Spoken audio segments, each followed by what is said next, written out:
Hi friends, ఇవాళ ఇలాగా నేను ఈజీగా అయితే వంకాయ వేసి కర్రీ అయితే చేశాను. చాలా టేస్ట్గా బాగుంది. అయితే ఎలా చేసానో చెప్తాను.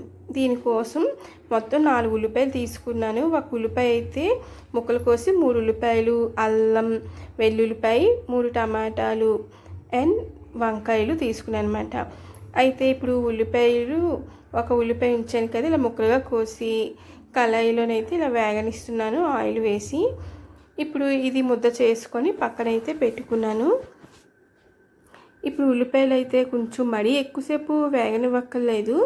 ఇప్పుడు ఈ ముద్ద ఉంది కదా, దాంట్లోని వేసి ఒకసారి అయితే కలుపుకొని లైట్గా ఇలాగ వేగనిద్దాము.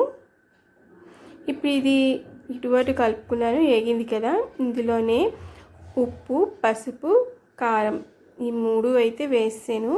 మళ్ళీ దీన్ని కొంచెం సేపు అయితే ఇలాగా వేగనిచ్చానమాట. తర్వాత వంకాయలు అయితే చిన్న వంకాయలు తీసుకున్నాను కదా, ఇటు అటు కోసి ఆ వంకాయలు ఇలాగా ఈ ముద్దలోకి వేసాను. ఈ ముద్దతో పాటు వంకాయలు కూడా ఏగుతాయి. వంకాయలు త్వరగా మగ్గుతుంది కదా. చూడండి, ఇలా దగ్గరికి అయితే మగ్గిపోయింది. ఇప్పుడు చూడండి, ఆయిల్ కూడా బయటికి కనిపిస్తుంది కదా. అయితే ఇంకా ఈ ముద్ద అంతా కొద్దిగా అయినా వంకాయలకి పడితే ఇంకా టేస్ట్ అదిరిపోతుంది కదా. అందుకని కొద్దిగా అయితే మళ్ళీ నేను వాటర్ అయితే వేసాను. చూసుకొని వాటర్ వేయాలి.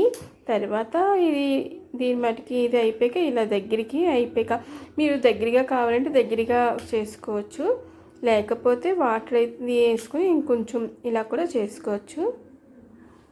మరీ ముద్ద వద్దు అంటే కొంచెం వాటర్ ఉంటుండగా అయితే సరిపోతుంది. చూడండి, ఇలాగైతే నేను ఫస్ట్ ఆపేద్దాం అనుకున్నాను, మళ్ళీ ఇంకొంచెం దగ్గరికి అయిపోయాక ఆపేసాను. నేనైతే ఇలాగ రెడీ చేసుకున్నాను మసాలా వంకాయ కర్రీ. ఎలా చేసానో కామెంట్స్లో చెప్పండి. ఇవాళ ఒక పొడుపు కదా, మనతోనే ఉంటుంది. నించుంటే నించుంటుంది, కూర్చుంటే కూర్చుంటుంది, వెలుతురులో కనిపిస్తుంది, చీకట్లో మాయమైపోతుంది. అది ఏమిటనుకుంటున్నారు చెప్పండి, తెలిస్తే కామెంట్స్లోని. ఓకే ఫ్రెండ్స్, మళ్ళీ మరొక వీడియోతో మీ ముందుకు వచ్చేస్తాను. Bye friends, bye.